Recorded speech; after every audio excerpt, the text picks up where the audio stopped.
இப்போ நம்ம இருக்கிற களம் பார்த்தீங்கன்னா உடற்பயிற்சி களம்.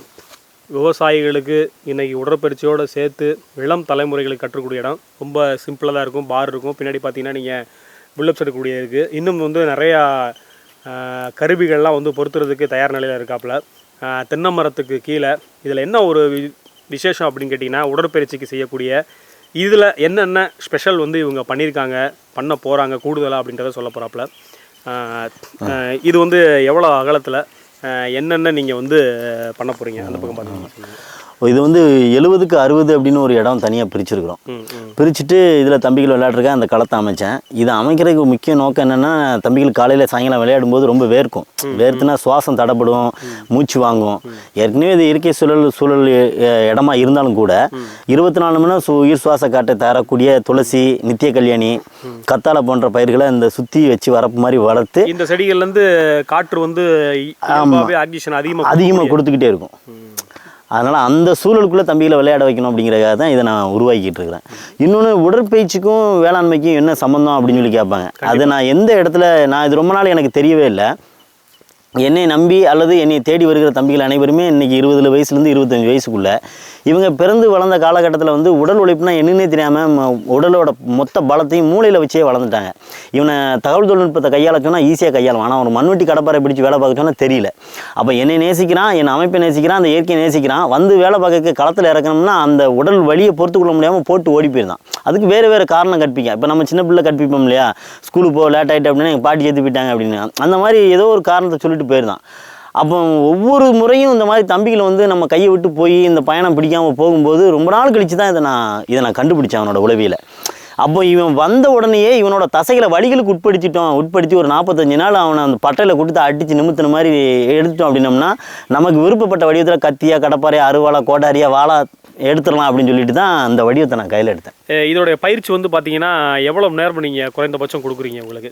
காலையில் 1 மணி நேரம், சாயங்காலம் 1 மணி நேரம். 1 மணி நேரம் நீங்கள் வந்து கொடுக்குறீங்க. இது வந்து அவருக்கு வந்து போதுமான இந்த பயிற்சி வந்து நீங்களே அவங்களுக்கு வந்து கற்பிக்கிறீங்க? ஆமாம், கற்பிக்கிறேன். தனிப்பட்ட முறையில் நீங்கள் கற்பிக்கிறீங்க. ரொம்ப சந்தோஷம். இப்போ வந்து பார்த்தீங்கன்னா நம்ம அடுத்த முக்கியமான ஒரு இடத்துக்கு போகிறோம். நீங்கள் சொன்ன மாதிரி வந்து சமையலுங்கிற மண்பானையை வந்து பழமை முறையில் பார்த்துருக்கோம். அதற்கடுத்து வந்து பார்த்தீங்கன்னா நீர் மேலாண்மையோடு நீச்சல், அதற்கடுத்து உடல் வலிமைக்கு தேவையான உடற்பயிற்சி. இன்றைய தலைமுறை எதற்காக விவசாயத்திற்கு உடற்பயிற்சி அப்படின்னு சொல்லிட்டாப்புல. உடற்பயிற்சி விவசாயத்துக்கு மட்டுமல்ல, உடலுக்கும் தேவையான ஒன்று. அதற்கப்புறம் நம்ம வந்து வாசிப்பு, கல்வியோட அறிவு எவ்வளோ தூரத்துக்கு தேவை, அதற்கு என்ன மாதிரியான புத்தகங்கள் வாசிக்க சொல்கிறாங்கிறத நம்ம தெரிஞ்சுக்க போகிறோம். வாங்க நம்ம அங்கே போவோம். இப்போ நம்ம பார்த்துக்கிட்டு இருக்கிறது வந்து பார்த்திங்கன்னா சொல்லக்கூடிய அவங்க கல்வி அறிவுக்கான ஒரு சின்ன இடம் தான். புத்தகம் வந்து பார்த்திங்கன்னா கைக்கு அடக்கமாக தான் இருக்கும். ஆனால் அதுக்குள்ளே இருக்க விஷயம் பார்த்திங்கன்னா உலக அளவில் இருக்கும். அது மாதிரி தான் 10க்கு 10க்கு ரொம்ப சின்ன இடம் தான். ஆனால் விஷயங்கள் பார்த்திங்கன்னா எல்லா வகையான புத்தகங்கள் இருக்குது. என்னென்ன மாதிரியான புத்தகங்கள்லாம் இருக்குது சகோதரர்? புத்தகம் பெரும்பான்மை வேளாண்மை சம்மந்தப்பட்டது இருக்கும். அதுபோக இதுதான் படிக்கணும்னு சொல்லி நான் தம்பிகளுக்கு அட்டளையிடுறதில்லை. நீ இப்படி தான் இருக்கணும், அப்படி தான் இருக்கணும். உனக்கு என்ன தோணுதோ எடுத்து படி. உனக்கு தேவையான புத்தகங்கள், கதை, கவிதை, கட்டுரை, நாவல், ஆய்வு, வெளிநாட்டு சம்மந்தப்பட்ட மொழியியல் ஆய்வு, தமிழ் ஆய்வுக்குள்ளது எல்லாமே இருக்கும். இதுக்குள்ளே வந்து தீவிரவாதம் பற்றினது கூட இருக்குது. அதனால் இதுதான் படிக்கணும் அப்படின்னு இல்லை. அவன் அறிவு விருத்தி அடையணும் படிப்பதன் மூலமா. அப்படி ஒரு இது வந்து கல்வி வந்து பார்த்தீங்கன்னா எந்த மாதிரி நேரத்தில் புத்தகங்கள் கொடுத்து நீங்கள் படிக்க சொல்கிறீங்க? அதாவது மறுநாள் என்ன மாதிரி வேலை நடக்கணும் அப்படிங்கிறதுக்கு முந்தின நாள் ப்ரொடக்ஷன் பிளானிங்னு ஒன்று உண்டு. நைட்டு 8 மணிக்கு உட்காந்து பேசுவோம். மறுநாள் காலையில் யார் சமைக்கணும், யார் தண்ணி பாய்க்கணும், யார் உரம் கொடுக்கணும், அந்த மாதிரி ஒரு ப்ரொடக்ஷன் பிளானிங் இருக்குது. அதுபடி தான் மறுநாள் அந்த டிராயிங்கில் தான் வேலை நடக்கும். புத்தக வாசிப்போம். இன்னைக்கு இந்த புத்தகம் தான் அப்படின்னு இல்லை. அந்த ஒரு நேரம் இருக்குது. ஒரு 3 to 4 வரைக்கும் அல்லது 2 to 3ன்னு சொல்லி ஒரு நேரம் ஒதுக்கிறோம். 1 மணி நேரம் ஒதுக்கிறோம். அது படிச்சுக்கலாம். அது போக நைட்டு ப்ரொடக்ஷன் பிளானிங் முடிஞ்சோன்னா முழு நேரமும் அவனுக்குள்ளே தான்.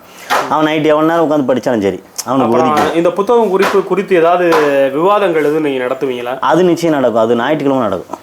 ஒவ்வொரு ஞாயிற்றுக்கிழமையும் வந்து புத்தகம் குறித்து வந்து என்ன மாதிரியான உள்ள தகவல் உங்களுக்கு பெறப்பட்டது, இதன் மூலமா என்ன நீங்க அறிஞ்சீங்க அப்படின்றத குறித்து வந்து ஒரு விவாதம் நடக்கும். கலந்துரையாடல் நிச்சயமா வந்து நடக்கும். அவங்க அந்த வாரத்தில் படிச்ச புத்தகங்களே அண்ணன்ட்ட சொல்லுவாங்க, இந்த மாதிரி இருந்துச்சு அப்படின்னு சொன்னா. அப்போ அது குறித்த ஒரு விவாதம் தொடர்ந்து நடந்துட்டே இருக்கும். புத்தகங்கள் இது குறித்து மேலும் நீங்க வாங்கிட்டு இருக்கீங்களா? ஆமாம், வாங்கிட்டு இருக்கிறோம். தொடர்ந்து வந்து நண்பர்கள் வாங்கி தர்றாங்க. எனக்கு மனதுக்கு ரொம்ப இனிப்பான நண்பர்கள் இருக்காங்க. அவங்க அங்கங்கே புத்தக ஃபேருக்கு போகும்போதெல்லாம் வாங்கி. வேற யாரும் புத்தகங்கள் கொடுத்தாலுமே நீங்கள் கண்டிப்பாக கொடுத்தாலுமே அதை நீங்கள் வாங்கிக்கிறீங்க? வாங்கிடும் கண்டிப்பாக வாங்கிடும். முக்கியமாக பார்த்தீங்க அப்படின்னா வந்து இன்னைக்கு பார்க்குறது வந்து இந்த இடங்கள் வந்து ரொம்ப சிறுசாக இருக்குது. அடுத்த லெவலுக்கு வந்து ஒரு நூலகமாக அமைக்கணுங்கிற முயற்சியில் பக்கத்துலேயே இருக்க ஒரு தன்னுடைய இருப்பிடத்தில் வந்து ரெடி பண்ணிக்கிட்டு இருக்காங்க, தயார் நிலையில் இருந்துக்கிட்டு இருக்கு. அதற்கான ஆயத்தமான பணிகள் நடந்துகிட்டு இருக்கு. புத்தகங்கள் வந்து விரும்பி கொடுக்குறவங்க கொடுத்தாங்கன்னா தாராளமாக அதை படிக்க சொல்கிறாங்க. முக்கியமாக படிச்சுட்டு அதை வந்து ஒவ்வொரு ஞாயிற்றுக்கிழமை அன்றும் விவாதம் நடத்துகிறாங்க. அதற்கான குறிப்பிட்ட புத்தகங்கள் தான் அப்படின்னு எந்த ஒரு வரைமுறையும் அன்றி எல்லா விதமான புத்தகங்களும் இருக்குது. இது வரைக்கும் வந்து கிட்டத்தட்ட நம்ம முதல் ஆரம்பத்திலிருந்து சொன்ன பகுதியிலேருந்து ஒவ்வொன்றா பார்த்து இப்போ முடிவோட தருவாயில் நம்ம வந்து அமர்ந்திருக்கிறோம். இதோட நோக்கம் உங்களுடைய அந்த பறவை வலசை அப்படின்ற அந்த பயணம் வந்து பார்த்தீங்க அப்படின்னா வந்து என்ன நோக்கத்துக்கு போகுது? எதிர்காலம் திட்டங்கள், உங்களுடைய திட்டங்கள் என்ன? எனக்கு வந்து இந்த தற்சார்பை மீட்டெடுக்கணுங்கிறது தான் என்னோட நோக்கமே. அதனால தான் அந்த பயிற்சி பட்டறை பேரே தற்சார்பு வாழ்வியல் பயிற்சி பட்டறை அப்படின்னு வச்சுருக்கிறோம். நம்ம தற்சார்புகளை பார்த்தீங்கன்னா ஒரு மண் குயவர் இருப்பார், கொல்லர் இருப்பார், தச்சர் இருப்பார், செருப்பு தைக்கிற இருப்பார், பிணம்பதைப்பர் இருப்பார். இந்த தொழில்கள் அனைத்துமே பொது இதுக்கு போயிட்டு பொது இதுக்கு போகும்போது என்னன்னா அந்த பூமி மீண்டும் மீண்டும் சிதைவுக்குள்ளாக்கப்படும். இப்போ ஒரு சின்ன எடுத்துக்காட்டு சொல்கிறேன். ஒரு செருப்பு தைக்கிறவர் இருக்கிறார். நீங்கள் செருப்பு தைக்கிறக்காக அவரை போய் அணுகுனீங்கன்னா உங்களுக்கான தேவையான செருப்பை 500 ரூபாய்க்கு தைச்சி கொடுப்பாரு. அதே செருப்பை நீங்கள் கடையில் போய் வாங்கினீங்கன்னா 250 ரூபா தான். உங்களுக்கு என்ன அப்போ லாபம் கடையில் வாங்குறதுன்னு சொல்லிட்டு கடைக்கு போயிடுவீங்க. ஆனால் கடையில் வாங்கப்படுகிற செருப்பு 6 மாதத்துக்கு ஒரு செருப்பு வரும். ஆனால் இவர் தச்சு கொடுக்குற செருப்பு 5 வருஷத்துக்கு வரும். எப்படி கூட்டி கழிச்சு பார்த்தாலும் இவர் செய்கிறதான் லாபம். உண்மை. ஆனால் இவர் செய்கிற தொழில் இருக்கு இல்லையா, இந்த தொழிலுக்காக மண் பெரிய அளவில் சிதைவுக்கு உள்ளாகாது. ஒரு இடத்துல வேலை பார்த்துக்கிட்டு இருப்பார். இந்த உப்பு கரைசெல்லாம் போட்டு அந்த தோலைகள்லாம் சீவி வச்சுருப்பார். அந்த நிலத்தை நம்ம நினச்சா ஒரு 6 மாதத்தில் மீட்டு எடுத்துடலாம். ஆனால் அந்த பொதுப்பணித்துறைக்கு போய் பெரும் தளங்களில் வேலை பார்க்குறது, அந்த தோல் ஃபேக்ட்ரி எங்கே போடுவான்னா ஆற்றங்கரை ஓரத்தில் போடுவான்.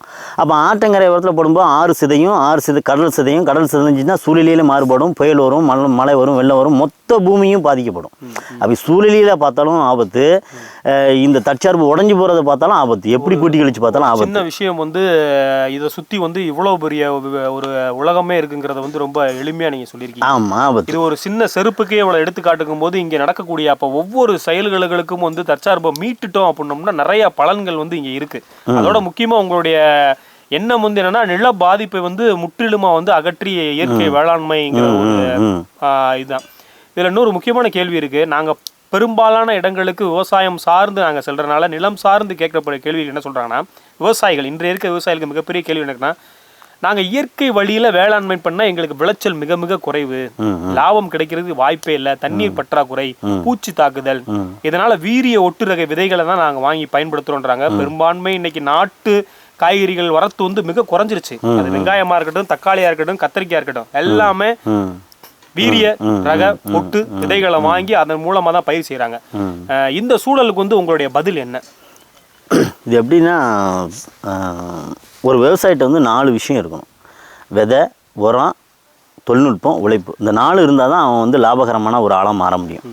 இந்த 4ல் இப்போ அவன்கிட்ட இருக்கிறது என்ன அப்படின்னா உழைப்பு மட்டும்தான் இருக்குது. விதை அவங்ககிட்ட இல்லை, உரம் இல்லை, தொழில்நுட்பம் இல்லை. இந்த 3ஐயும் இந்த சர்வதேச வியாபார குழுமம் திட்டமிட்டு பறிச்சிட்டாங்க. ஒரு பிள்ளைகிட்ட, சின்ன பிள்ளைகிட்ட மிட்டாய் கொடுத்து ஏமாத்தின மாதிரி இதை பிடிக்கிட்டாங்க. இந்த 3ஐயும் மீண்டும் கைப்பற்றிட்டோன்னா இந்த வேளாண்மை தற்சார்புக்கு வந்துடும். எல்லா விவசாயியும் லாபகரமான ஆளாக மாறிடும். இது ஆரம்ப காலத்துல இருந்தே நமக்கு வந்து இன்னொரு கேள்வி என்னன்னா, இன்றைய இருக்க மக்கள் தொகைக்கு இந்த பூர்த்தி ஆகக்கூடிய விளைச்சல் இதுல இருந்து இயற்கை இதில் கிடைக்கக்கூடிய வாய்ப்புகள் இருக்கா? இல்ல, அதெல்லாம் இருக்குது. அது இயற்கைக்கு தெரியும். இவங்க பெருசா கணக்கு போட வேண்டிய அவசியம் இல்லை. அப்படி இருக்குது. அப்படி கணக்கு போட்டவங்க எல்லாருமே மீண்டும் இந்த பதிலுக்கே வந்துட்டாங்க. அது இல்லை, நாங்க தப்பு பண்ணிட்டோம். நீங்க MS சாமிநாதனே அந்த மறுபடியும் சொல்றாரு, இயற்கை விவசாயம் தான் சிறந்தது. நான் ஒரு காலத்துல அப்படி சொன்னேன், ஆனால் அது அப்படி இல்லை அப்படிங்கிற அவரே மறுத்து பேசுகிற நிலைமைக்கு வந்துட்ட சூழல். இப்போ ஒரு சின்ன எடுத்துக்காட்டு சொல்கிறேன். இப்போ இங்கே உள்ள அணிநலுக்காடு நான் வளர்த்துக்கிட்டு இருக்கிறேன், உருவாக்கிட்டு இருக்கிறேன். ஒரு தென்னை மரமானது ஒரு தென்னை மரத்துக்கு இன்னொரு தென்னை மரத்துக்குமான இடைவெளி 22 அடி. ஒரு ஏக்கருக்கு 70 தென்னை. ஒரு 55 நாளைக்கு ஒரு வெட்டு வெட்டுவாங்க. வருஷத்துக்கு ஒரு 6 வெட்டு. ஒரு தென்னை மரத்துலேருந்து 220 காய் கிடைக்கும். இது தென்னை மரத்துக்கு உண்டான ஒரு ஃபார்முலா. இதில் வந்து காய் கூட கிடைச்சான்னா குறைய கிடைச்சான்னா கரெக்டாக 220 காய் தான் கிடைக்குன்னு யார் நிர்ணயம் பண்ணுறது? இயற்கையை நிர்ணயம் பண்ணுறதுக்கு நம்ம யார்? இது உண்மைதான். இப்போ இதே காடுகளுக்குள்ளே ஒரு மாமரமானது ஒரு 150 கிலோலேருந்து 1.5 டன் வரைக்கும் கொடுக்குங்கிறது ஒரு கணிப்பு. அது ஏன் ஒரு 400 கிலோ கொடுக்கக்கூடாது, ஒரு 600 கிலோ கொடுக்கக்கூடாது? எல்லா மரங்களும் கூடிய ஒரு அணிநல காடுக்குள்ளே நீ உழைச்சாலும் உழைக்காவிட்டாலும் தண்ணி கொடுத்தாலும் கொடுக்காவிட்டாலும் கடந்து போகிற மலை மேகங்களை ஈர்த்து உனக்கு கனி தருது அப்படின்னா அதில் போய் நம்ம கால்குலேஷன் பண்ண வேண்டிய அவசியம் என்ன வந்துச்சு? கண்டிப்பாக இந்த நிழற்காடு அப்படின்றத வந்து கொஞ்சம் அதையும் கடைசியா வந்து இறுதியா வந்து அதை கொஞ்சம் தெளிவாகவே சொல்லிருங்க. திருக்குறள்ல இருந்து நீங்க வந்து அதை அதனுடைய அடிப்படையில தான் நீங்க அந்த சாராம்சத்தை எடுத்து பண்றீங்க, அதை கொஞ்சம் விளக்கிடுங்க. அதாவது மணிநீரும் மண்ணும் மலையும் அணிநிழற்காடும் உடையது அரண் அப்படிங்கிறாரு. இதோட உள்ளார்ந்த அர்த்தம் என்ன அப்படின்னு பார்த்தீங்கன்னா 7 வகையான குணங்களை உடைய தாவரங்களை அவர் குறிப்பிட்டு பேசுகிறாரு. அதில் அதுதான் அணிநிழற்காடும் பேர். உயரமான மரம், குட்டையான மரம், புதற்காடு, செடிக்காடு, மேலே பற்றி படரும் கொடி, தரையை பற்றி படரும் கொடி, பூமிக்கு அடியில் விளையிற கிழங்கு. இந்த 7 வகையான குணங்களை உடைய காடுகள் எங்கே இருக்குதோ அந்த காடு தான் வந்து நதிகளை உற்பத்தி பண்ணும். அந்த நதியின் மூலியமாக தான் வேளாண்மை நடக்கும், அதில் தான் பண்பாடு பிறக்கும், அதில் தான் மக்கள் வாழ்வு செழிக்கும். அப்போ அந்த இதையும் தாண்டி வந்து பிற உயிரினங்கள் உள்ள வர்றதுக்கு உண்டான ஒரு நுழைவு வாயிலும் இதுதான் கூட சொல்லலாம். ஆமாம், ஏன்னா நீங்கள் பாம்புகள்லாம் வரதுக்கே அவ்வளோ சிரமப்பட்டு இங்கே கொண்டாந்தேன்னு ஒரு முறை வந்து நீங்கள் கூறியிருந்தீங்க. ஆமாம் ஆமாம் ஆமாம். அப்போ இந்த காடுகள் விளம்பர தவளைகளோட எண்ணிக்கை அதிகரிக்கும், கொசு தொலை எண்ணிக்கை அதிகரிக்கும், தவளைகளோட எண்ணிக்கை அதிகரிக்கும், எலியோட எண்ணிக்கை அதிகரிக்கும். எலிக்கு உணவாக இருக்கிற உணவை எடுத்துக்கிறதுக்கு பாம்போட எண்ணிக்கை அதிகரிக்கும். அது வந்துச்சுன்னா மயில் வரும். பாம்போட குட்டிகளை சாப்பிட்றதுக்காக கழுகு வந்து கூடு கட்டி இங்கேருந்து உணவை தன் குஞ்சுக்கு கொடுத்து வளர்த்து கொண்டு போவோம். அப்படி ஒரு அதிசயம் இங்கே நிகழ்ந்துச்சு, நான் பார்த்தேன் நிறையவே. இங்கே பின்னாடி ஒரு வேப்ப மரத்தில் கழுகு வந்து கூடு கட்டி குஞ்சு பொறிச்சு இங்கே இருக்கிற பாம்பு குட்டிகளை உணவை எடுத்து வளர்த்து ஆளாக்கி கூட்டு பறந்து போயிட்டு போன வருஷம் இந்த சம்பவம் நடந்துச்சு. அப்போ கழுகுகள் வந்து ஒரு இடத்துல கூடு அமைக்குது அப்படின்னா அதற்கு தேவையானது இருந்தால் மட்டும்தான் அமைக்கும். ஆமாம், இல்லைன்னா அமைக்காது. இல்லை, அதுக்கு அவன் குஞ்சு வளர்க்குறதுக்கு உணவு வேணும்ல. அது வந்து பறவைகளே ரொம்ப, அது என்ன சொல்கிறது, ரொம்ப ரொம்ப ரவுடி பறவைன்னு கூட சொல்லலாம். அது வந்து ரொம்ப கொடூரமான மிருகங்களை வேட்டையாடி உணவான இடங்களில் வந்து கூடு கட்டுறதுக்கு சாத்தியம் இல்லை. ஆமாம், காடுகள் எங்கே வனப்பு அதிகமாக இருக்குதோ அங்கே தான் அது வந்து கூடு கட்டும். அதிகமான பகுதியில் தான் கூடு கட்டும். உணவு இருக்கிற இடத்துல தான் கூடு கட்டினா தான் தன் பிள்ளையை வளர்க்க முடியுங்கிறது தெரியும். நம்ம எப்படி தேர்வு செய்து வீடு கட்டுறோம், இங்கே வந்தால் பள்ளிக்கூடம் பக்கமாக இருக்குது, ரயில்வே ஸ்டேஷன் பக்கமாக இருக்குது. அந்த அளவுக்கு ஒரு அறிவுபூர்வமான ஒரு பறவைகள் தான். இதுவரைக்கும் நீங்கள் கேட்டிருப்பீங்க. இப்போ நீங்கள் கேட்டதும் நாங்கள் இவரிடம் கேள்வியாக கேட்டதும் மிக மிக சொற்பமான ஒன்று தான். ரொம்ப வித்தியாசமான களம், ரொம்ப வித்தியாசமான செயல்பாடு, ரொம்ப வித்தியாசமான மனிதரும் கூட இவர்.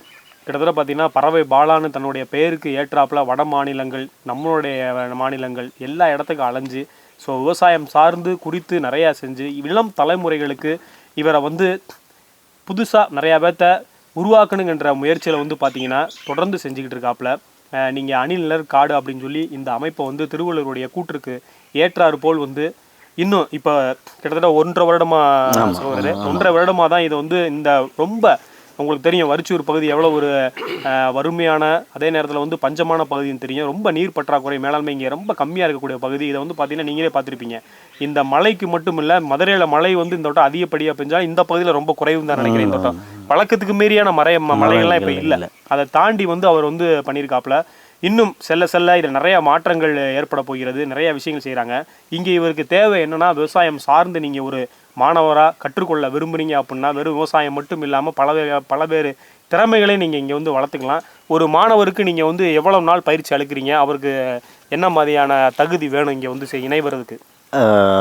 நம்ம வந்து பயிற்சி வந்து இங்கே வந்து ஒரு 3 மாதம் பயிற்சி கொடுக்குறோம். அவருக்கு அந்த 3 மாத பயிற்சிக்கு நான் தகுதியாக என்ன நினைக்கிறேன் அப்படின்னா, இந்த மண்ணையும் மக்களையும் நேசிச்சாலே போதும். 3 மாதங்கள் போதும். 3 மாதம். இதற்கு விவசாயம் துறை சார்ந்து படித்தவங்க தான் இருக்கணும், இல்லைனா வந்து என்ன மாதிரியான நிர்ணயம் பண்ணியிருக்கீங்க கல்வி தகுதியை பொறுத்த வரைக்கும்? அப்படி ஒன்றும் வைக்கல. நான் வந்து யாருனாலுமே வயது ஒரு பொருட்டல்ல.